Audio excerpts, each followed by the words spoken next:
नाज़रीन, हुकूमत सिंध बाबत जामे ॼाण ॾियण लाइ वेबसाइट लॉन्च करण जो ऐलान करे छॾियो आहे। इतलात खाते वारे सेक्रेटरी अब्दुल रशीद सोलंकी चयो आहे त वेबसाइट में सिंध जी आबादी, एराज़ी, काबीना मेंबरनि जो अंग ऐं सिंधु दरिया ते ठहियल पुलनि बाबति मालूमात ॾिनी वेंदी।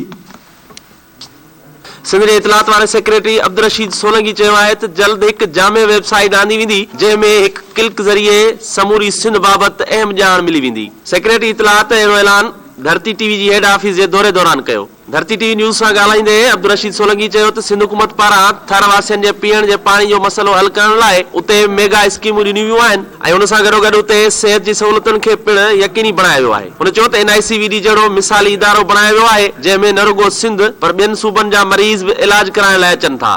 अब्दुल रशीद सोलंकी चयो त सिंध हुकूमत गोरखिल स्टेशन खे तरक्की ॾियारे बहितरीन तफ़रीह मार्ग बणायो आहे ऐं हुन सां गॾोगॾु कराची ठट्टो डबल रोड, झिरक मुलाकातियार पुल समेत मेगा मनसूबा मुकमल कया आहिनि। संदसि चवणो त जल्द सहाफ़ियुनि जे हिकु वफ़द खे थर गोरखिल स्टेशन ऐं NICVD जो दौरो कराईंदा। असांजी जेका इंफॉर्मेशन डिपार्टमेंट जी बुनियादी रिस्पॉन्सिबिलिटी आहे कि गवर्नमेंट ऑफ सिंध जेके mega development public importance project जेके एग्जीक्यूट करे पई उन्हनि जी असां प्रोजेक्शन कयूं, वाइड पब्लिसिटी कयूं।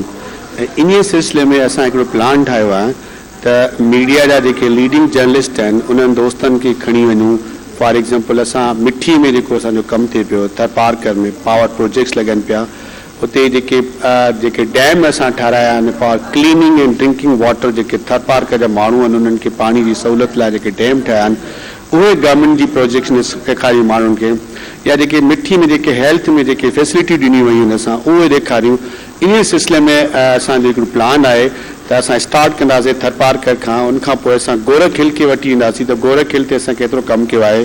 असांजो जेके हॉस्पिटल्स आहिनि NICVD सखर में जेका अस्पताल ठही आहे, जेका पंजाब ऐं बलूचिस्तान जे माण्हुनि खे हार्ट जी डिज़ीज़ जे पेशेंट खे असां उते केटर कयूं था उहे असां ॾेखारणु चाहियूं था। असां जेके कराची खां ठट्टो रोड ठाहिया आहिनि उहे ॾेखारणु चाहियूं था। हैदराबाद मीरपुर ख़ासि रोड आहे, सेवट जामचोर रोड आहे, उहे ॾेखारणु चाहियूं था।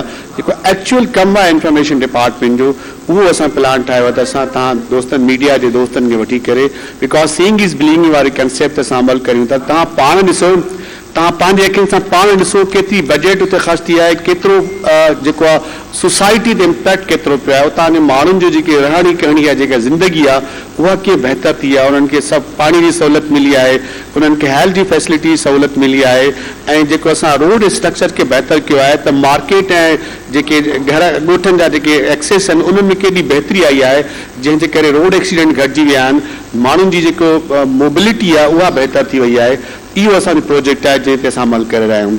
इतलात खाते जे सेक्रेटरी चयो त सिंध हुकूमत जल्द हिकु अहिड़ी वेबसाइट लॉन्च कंदी जंहिंमें घर वेठे हिकु क्लिक ज़रिए सिंध बाबति अहम ॼाण मिली वेंदी। हुन चयो त हुन वेबसाइट ते सिंध जी आबादी, टोटल एराज़ी ऐं ज़रई एराज़ी बाबति मुकमल ॼाण हूंदी ऐं हिकु क्लिक सां इहा बि ख़बर पइजी वेंदी त सिंधु दरिया ते केतिरियूं पुलियूं ऐं सूबे में केतिरा इंडस्ट्रियल ज़ोन आहिनि। नेक्स्ट असांजो ॿियो प्रायोरिटी आहे उहो मां पंहिंजे डिपार्टमेंट में वेबसाइट इस्टेब्लिश पिया कयूं जंहिंमें सिंध जी what Sindh is actual, Sindh छा आहे, सिंध जी पॉपुलेशन केतिरी आहे, केतिरो असांजी लैंड जेका आहे सो एग्रीकल्चर जी कल्टिवेशन लैंड आहे, केतिरियूं असांजो दरिया ते जेके पुलियूं आहिनि, केतिरियूं जेके बैराजिस आहिनि, ऐं केतिरी कैबिनेट, केतिरा मेंबर कैबिनेट जा आहिनि, असां वटि टोटल स्कूल केतिरा आहिनि, यूनिवर्सिटियूं केतिरियूं आहिनि, कॉलेजूं केतिरियूं आहिनि, सिंध में इंडस्ट्रियल ज़ोन्स केतिरा आहिनि, केतिरी एम्प्लॉयमेंट जनरेट थिए पई, ये सॼी डेटा असां कंपाइल कयूं पिया इंफॉर्मेशन डिपार्टमेंट में ताकि को बि माण्हू घर वेठे कंप्यूटर ते बटन हणे हुनखे सिंध जे बारे में सॼी डेटा मिली वञे। उनखां अॻु हेड ऑफिस पहुचण ते धरती टीवी जे MD सीनियर सहाफ़ी ज़हीर मीरानी, मार्केटिंग हेड हिज़बुल्लाह तुनियो ऐं director news Fayaz Naich, secretary इतलात अब्दुल रशीद सोलंकी जो आदर भाव कयो। Secretary Abdul Rashid Solanki Dharti TV head office में न्यूज़ रूम ऐं मार्केटिंग समेत मुख़्तलिफ़ शोबनि जो दौरो कयो ऐं उन्हनि जी साराह कई।